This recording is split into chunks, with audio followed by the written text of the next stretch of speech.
Peace, Chem family. It's me, BaNAuset KaNSekhmet, the naturopathic nurse for Kemetic Wellness Sacred Healing Center, and I'm back with another video. So in one of my last few videos, the welcome video on this channel, I talked about how the disruption of African people and the separation of African people from our culture is what created a lot of the illness and the problems that we see today in our community. So today I'm going to break that down for you on what an African-centered perspective is.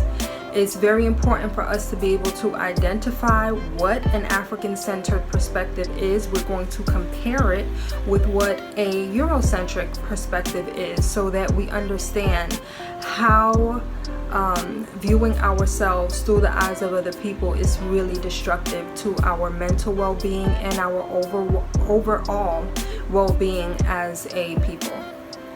So let's take a journey back to some of our experiences during slavery.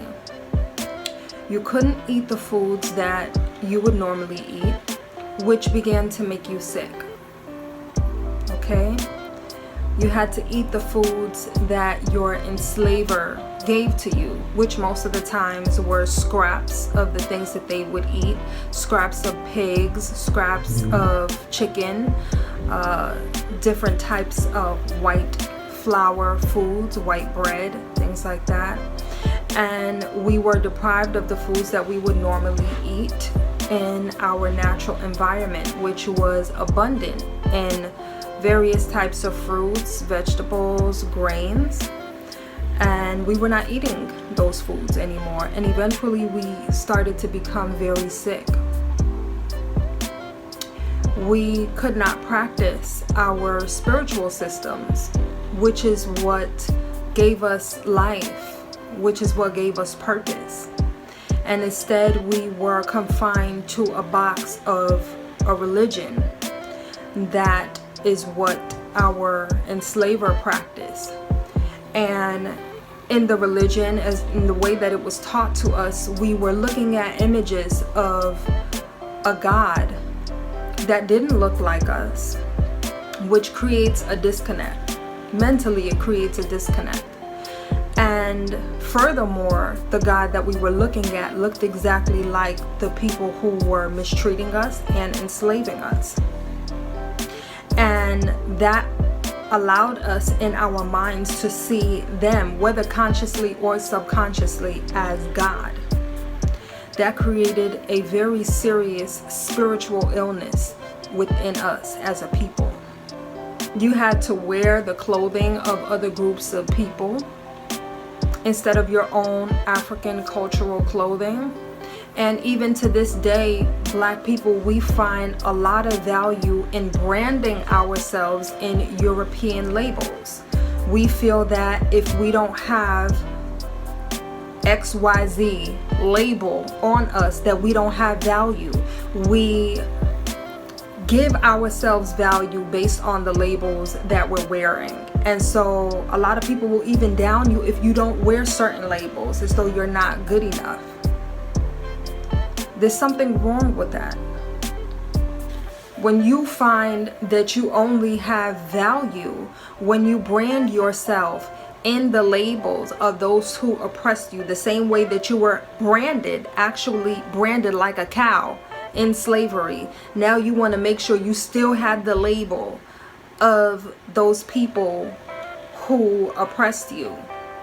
You still want to have those labels, and when you have those labels on, you're worth something. And for those who don't have those labels on, you're not worth anything. Rather than taking pride in your own cultural garb, which is its own label, which has its own value. But because we don't see ourselves through our own worldview, we devalued it.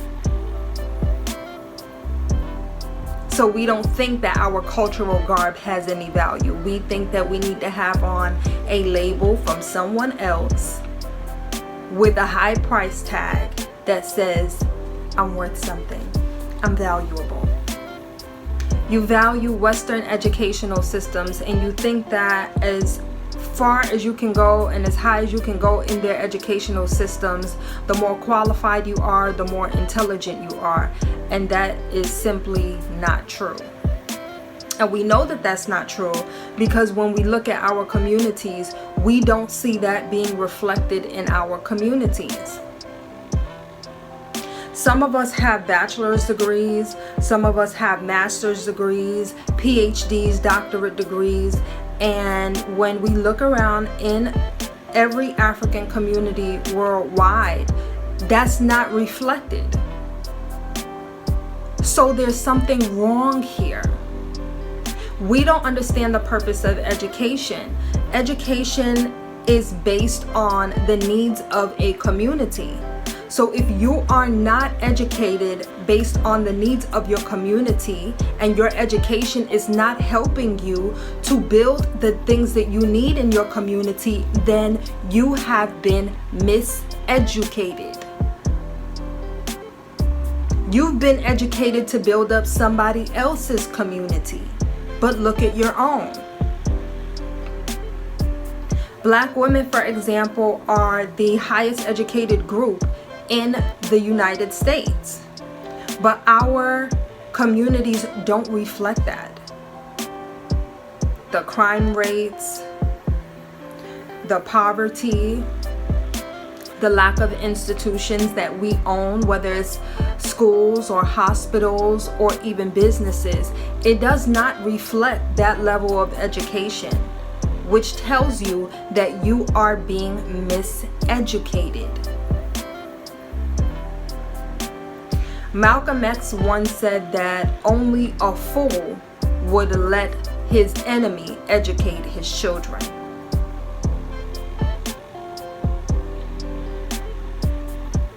And we have to think about that. We have to really think about that when we look at the state of our communities. Who's teaching you? We're so educated. We're so educated over everybody else, but look at our community. So I know that a lot of us overly educated folk will have a very hard time believing that you have been miseducated or that your education is actually working against you. So I have included this clip, which I shared on my Instagram at Kemetic Wellness. If you are not following me there, you definitely should. This clip was sent to me by a friend. Now, I do not know where this clip was taken or the name of the professor or scholar who's speaking. However, the words that he's speaking ring very true about the intentions of white academia for the global African society. We will not allow sub-Saharan Africa to escape that. Okay, we do everything to keep sub-Saharan Africa where it is, also impoverished. It's absolutely vital for the prosperity of everyone else. So let's get clear about that. Okay, and this means all the economic structures, all the global institutions, and the economics we teach everyone is all designed to keep Africa exactly where it is. And whether it is Europe or US or now China, it's always the same. We need Africa to be impoverished because we need those raw materials and we need them dirt cheap. Okay, so that's the message. It doesn't mean to say that there's nothing Africans can do. Of course there is. Okay, but this is the opposition that they're fighting. This is what it's about. Because if Africa does do something different, I assure you living standards of all those in Europe and North America and Asia is going to fall. Okay? And that is a big price to pay. I assure you that the West is not going to allow that without a big fight. Okay, so this is what it's fundamentally about. What I want to show you is how these structures are operating. It's just 20 minutes, so we can't do very much, but just to give you a little bit of an idea. And why I keep the ideology part there is because we are part of the producers of ideology. At universities and academic institutions, we are complicit in this whole enterprise. Okay, so the job of many Western academics is to convince Africans they have to keep doing what they're doing. Okay, and to show them it's your fault that you're poor. It's not our fault. It's your fault that you're poor. You know, so this is what we do in academic institutions, and I want to show that as well. Your education must come from an African-centered perspective. That's what's missing. It must come from a perspective that allows you to elevate your community in every aspect of society and in every aspect of living, in every area of human activity. Your education has to benefit you and the people who look like you in your community. If not, it's not an education. Black people worldwide are suffering from a collective mental illness. And that illness is viewing the world through the eyes of people who are trying to destroy you. You're not looking at the world from your perspective as an African. We're looking at the world from the perspective of those who have historically and in present day tried to destroy us. And if you view your world from the eyes of those who are committing genocide against you, you will commit genocide against yourself. That's a fact. A lot of us don't think that anything is wrong with that because we see us all as one. And yes, we're all humans. However, we do not all have the same needs, nor do we have the same genetic makeup, nor do we have the same way of thinking. Okay, so let's break down what an African-centered worldview is and what a European worldview is so that we can see the difference. Just like there are many different types of animals in this world, there are different types of humans. So a bird has a bird's worldview, and that's right for a bird to have. And a fish has a fish's worldview, and that's perfectly fine for a fish to have. Now, if a fish were to have a bird's worldview, what would happen? What would happen? That fish would be doing all types of things and living its life in a way that would kill that fish. It would be trying to fly, knowing it can't fly. It would be trying to eat worms and getting sick, knowing the fish doesn't eat worms. It might be trying to build nests and live on land when the fish does not live in a nest and it doesn't live on land. Because it's a fish living its life from a bird's worldview. Likewise, if a bird were to try to live its life from a fish's worldview, this bird would be doing all kind of things that would lead the bird to destruction. The bird would be trying to live underwater knowing it can't breathe. The bird will be trying to eat all the stuff that the fish eat, whatever that is, getting sick, knowing that the bird eats worms and seeds and nuts. That's not what fish eat. You see? So it's very important that you adopt the worldview that is from your culture. This is why I say your healing is in your culture. So now let's break down a comparative study of what an African-centered view is, or an African worldview is, and what a European worldview is. Now, this is a comparative study that was created by an African historian by the name of Sheikh Anta Diop. Okay, Sheikh Anta Diop is a world-renowned African historian, and what he did was he compared the two temperaments of the African and the European, and He likened African people to sun people based on the environment that we were cultivated in, meaning a very sunny environment, warm climate that was abundant in land, in food, and therefore that bred a similar temperament. Okay, that's what African people, that's what cultivated the temperament of African people. Europeans, on the other hand, were called ice people based on the environment that they were cultivated in.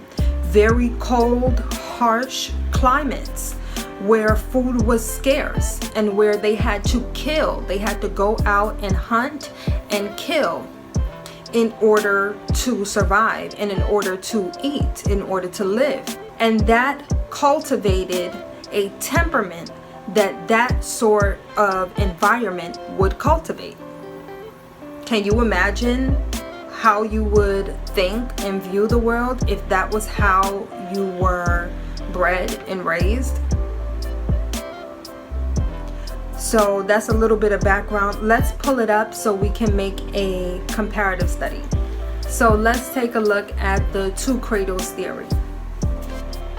In the African worldview, Black people understand the Creator as good, as inherently good.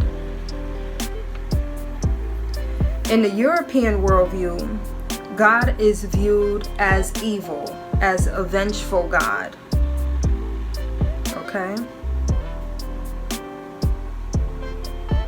In the African worldview, we are one with nature. And you can see that reflected in the philosophies and the studies of ancient Kemet. They viewed the Most High as nature, which is the oldest word for the word nature. It's the root word for the word nature, which describes the all things that exist as being one. Okay, African people have a very healthy, compassionate relationship with nature. In the European worldview, there's a need to control nature. So you can see that reflected currently in the controlling of the weather, for example, chemtrails, things like that. This is not something that comes out of an African mind. In the African worldview, groupness is a way of life. Okay? African people were very tribal. Okay? Certain works that were done, even if they were done by an individual, it would be given or attributed to the tribe that the person came from, because it was understood that the information that cultivated that work, even if one person created it, it came from that group. It came from that tribe. And so the tribe's name will be put on that work. In the European worldview, individualism is the supreme virtue. Okay, so we have this in this current culture, especially the social media culture, where everything is about me, I. It's a very narcissistic culture. Okay. In the African worldview, you live in an interpersonal interdependence. Okay? Europeans advocate personal independence above everything. The African worldview is focused on family and love. European worldview is self-centered. The African worldview values cooperation as a way of life, unity, operational unity. The European worldview views competition as a way of life. Dog eat dog, kill or be killed. Okay? That doesn't come from an African worldview. Although you'll see some of us exhibiting that type of behavior, and that's a mental illness. That is a mental illness for us, For them, that's normal. That's their temperament, and that works for them. But you have to do what works for you as an African. Gentle and peaceful decisions by moral righteousness was a staple in the African worldview. The basis of African society was Ma'at, okay? The divine law and principle of balance, of harmony, of reciprocity, of morality, righteousness, okay? This was the basis of our guidance on how we were to treat each other, how we were to interact with each other and others in the world. The European worldview values cruelty and aggressiveness and makes decisions of political expediency. So you'll see that now we're getting to see that quite often on social media, the killings of Black people, and how, you know, certain types of people can just take a life so senselessly for no reason. That's not our worldview. That doesn't come from an African worldview, that type of cruelty and that type of aggressiveness. Okay? The prison industrial system, which is the new form of slavery that we see,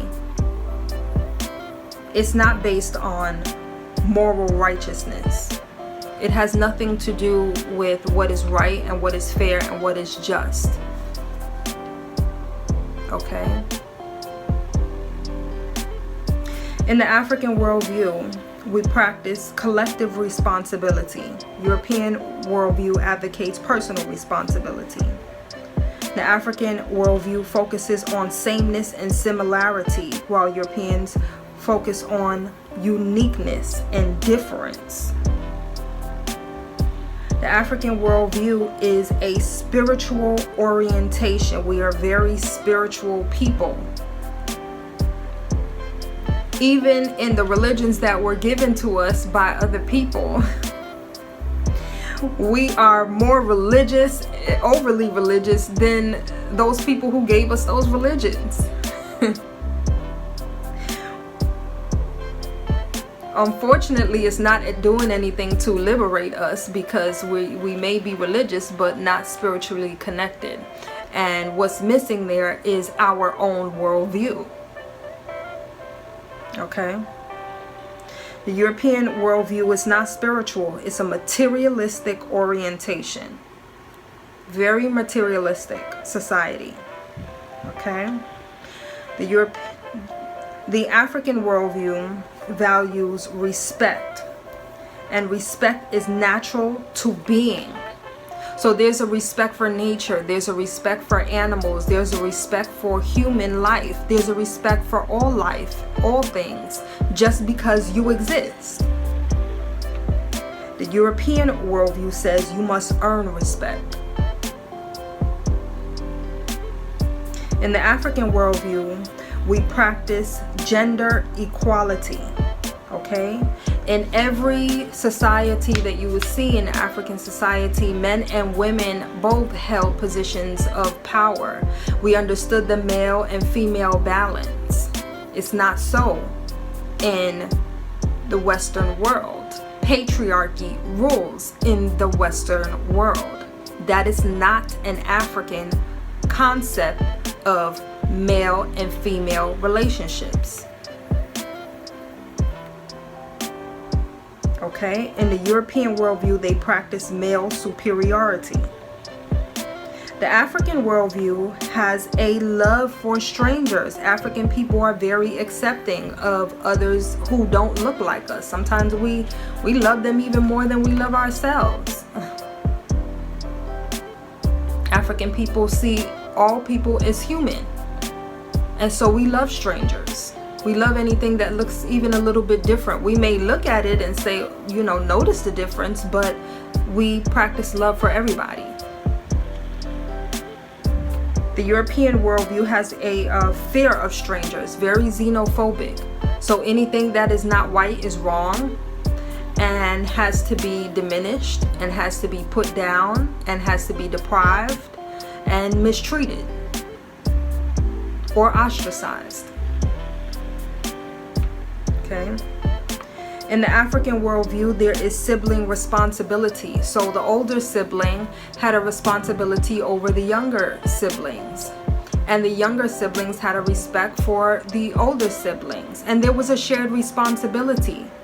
There's a shared responsibility among siblings. In the European worldview, there's sibling rivalry. There's envy and there's jealousy among siblings,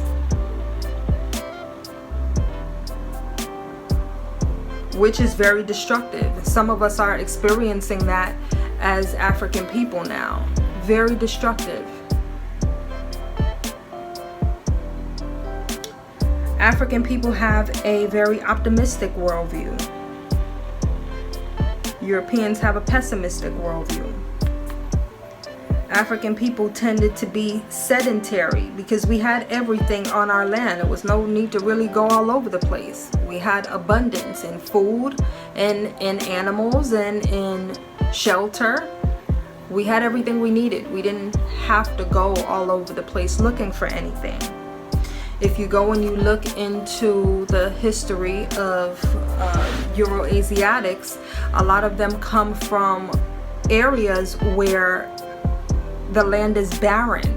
It's cold. Very little vegetation grows there. And so they had to travel in order to find food and in order to survive. They were always on the move. So they come from a nomadic worldview, a nomadic culture.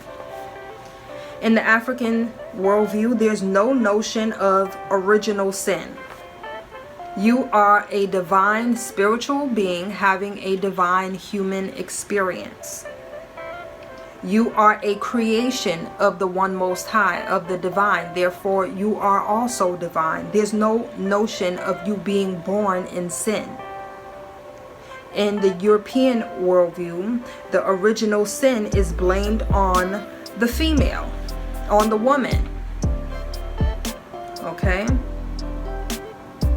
In the African worldview, spiritual survival is the ultimate. In the European worldview, many of them don't believe in spirit. And for them, the physical survival is the ultimate. In the African worldview, there's no fear, no guilt, and no shame in spirituality. There's no concept of guilt and shame and fear of God. There's no concept of that in African spirituality. In the European spiritual systems or religious systems, there's fear, there's guilt, and there's blame in religion. You have to fear God. You were born in sin, and so you have to be saved of that sin. Okay? In the African worldview, law is based on truth and justice, ma'at. In the European worldview, law is based on deception and control. If you have ever been in the prison system, or you know anyone who's been in the prison system or the court system, you know that there is no justice taking place there. It has absolutely nothing to do with justice. It's about control. It's a new system of slavery. There are more people enslaved in the United States than there are imprisoned in the entire world. That has absolutely nothing to do with justice. Okay? In the African worldview, there is equality in humanity. All people deserve to be treated with respect and with love. In the European worldview, there is white supremacy.